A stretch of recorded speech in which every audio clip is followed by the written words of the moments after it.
Wouldn't it be great to simply not crave sweets or whatever is your kryptonite? Chocolate, donuts, chips, fries.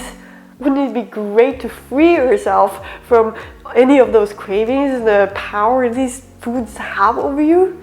I'm going to share 9 powerful yet simple hacks that have basically stopped me from having any cravings. Okay, sure, I'm human, so of course I have cravings from time to time, but they're very rare and basically don't happen during the week. Want to know how this can be done?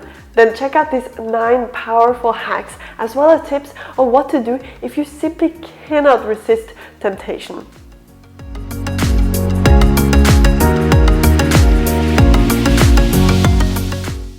Hi, I'm Ingunn, a Norwegian Viking living in Canada. I'm here every week to share the no BS truth about weight loss, fitness, and healthy lifestyle. It's based on science, yet it's made super simple. Now, all of the hacks I'm going to share are powerful. The one that is my favorite and that might even solve the whole issue for a lot of people is number 5. So make sure to stick around for that one. And I also think number 9 is very important, especially if you want to be successful long term. Now, first things first. Number 1, clear your house of anything unhealthy, any unhealthy food or unhealthy drinks. You may have heard this many times before, though it's so important that I'm happy to remind you. This is the first thing that made a huge difference for me personally years ago. I only kept treats or candy or anything unhealthy during the weekend, and only in the amounts that I knew I would finish during the weekend. So during the week, there was nothing unhealthy in the apartment at all. The thing is, if your kryptonite is far away from you, it has less power over you. If you have to actually go to the store to buy chocolate when you're craving chocolate, it's way less likely that you'll make all that effort to go there. It gives you more time and a bigger opportunity for yourself to set yourself up for success so that you do not give in to these cravings.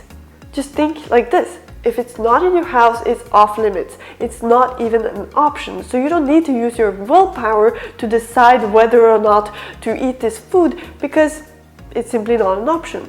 Remember, your mind is very, very good at making excuses. So if you have some chocolate, for instance, or whatever else is your kryptonite stored in a cabinet somewhere, and you think you'll be able to resist actually eating it, well, once you start feeling those cravings, your mind is very powerful and can easily come up with excuses why you might deserve just this one time, etc. So if it's not in your house, it's not even an option. Number 2, tell your friends, colleagues, your family, everyone around you to not offer you unhealthy food. Using our willpower to stay away from something that we actually really do crave is tiring. So the less we have to use that willpower, the better, and the more likely we are to actually succeed. And if a friend of yours, for instance, offers you a piece of chocolate saying, "Oh, this one is so tasty, you should really taste this one," I mean, it's going to be very difficult. You're going to have to use a lot of willpower to say no to something like that. However, if you tell your friends to just not offer you anything like that, then you're less likely to actually give in and eat the food that you don't actually want to eat. And if it's not right in front of you, if someone didn't just offer it to you, you're less likely to even think about whether or not to eat something like that. Number 3, make yourself accountable either to yourself or someone else. You can, for instance, do a challenge with a friend of yours where whoever eats or cheats by eating something they were not supposed to, the most times throughout a month, has to buy dinner for the other one at the end of the month. Having to tell your friend or having to tell anyone that you cheated, that you actually ate something that you were not supposed to, can really help to keep you from actually doing those things. Of course, this should not be a necessity. You shouldn't have to rely on this type of accountability towards with other people in order to not eat foods that you're not supposed to. However, this can help in the beginning in order to create a habit of not actually eating these type of foods. The better thing would be to do this together with someone you live with. That way you don't need to watch someone else eat things that you're not supposed to, and you can completely clear the house of anything unhealthy.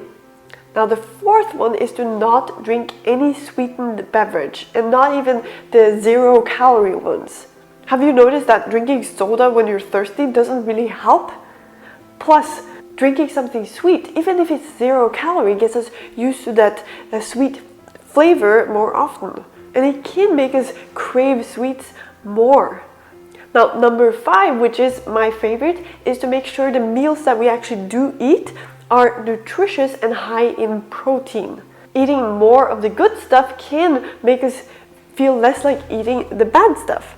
I used to look forward to the weekends so much because I knew we would go all out eating a lot of crappy stuff, but now it's so different.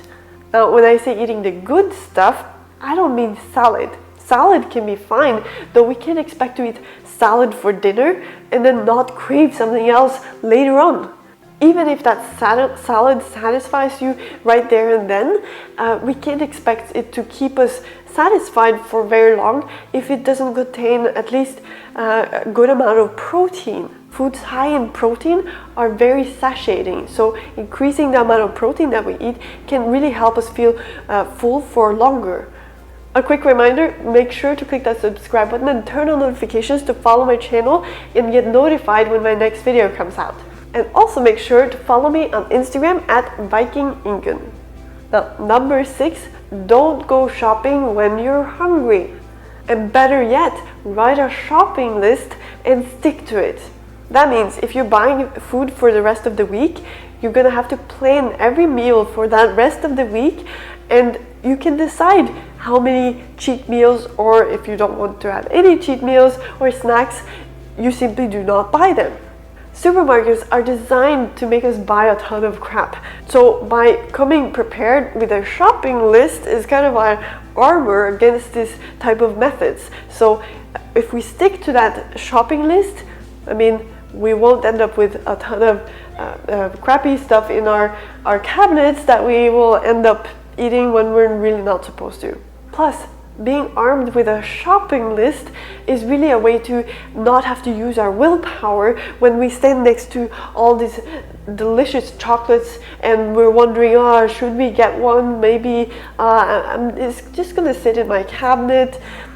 I'm not really going to eat it right away, so like it's good to have just in case. All of these type of things. I mean, if you buy it, you're going to eat it, right? Number 7, eat a healthy snack instead. Now, if you're trying to lose weight, I would not suggest eating nuts because they are really high in calories, and it's so easy to eat a lot of them. From personal experience, that's what I'm saying. One thing that I find very tasty and it's not very high in calories is frozen berries. And you can put a touch of maple syrup or honey on top as well. Number 8, understand when you crave the most. What type of situations? Can you prevent those situations? Or come armed with any of these hacks that we've talked about already in those type of situations. Maybe have a healthy snack ready when you know you're more likely to crave.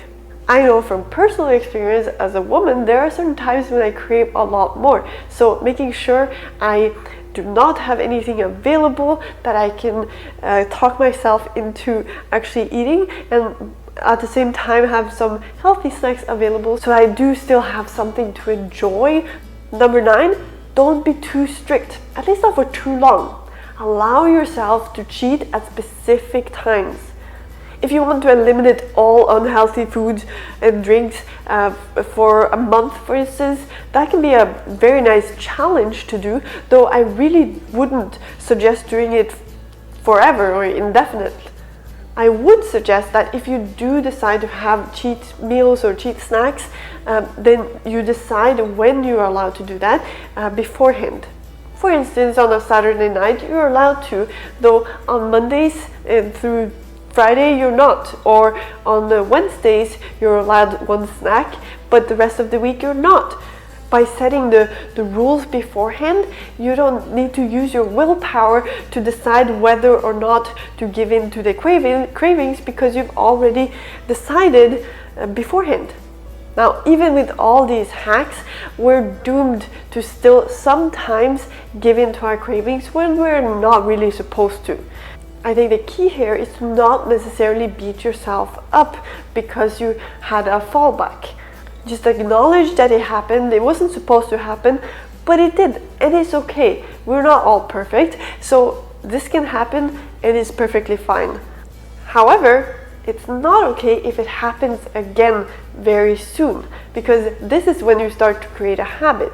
If you're too soft on yourself, you say, oh, it's okay, I'm not perfect, whatever, and then the next day or 3 days later you do the same thing. That's when you really start to create a habit out of it's okay to cheat when you're not supposed to.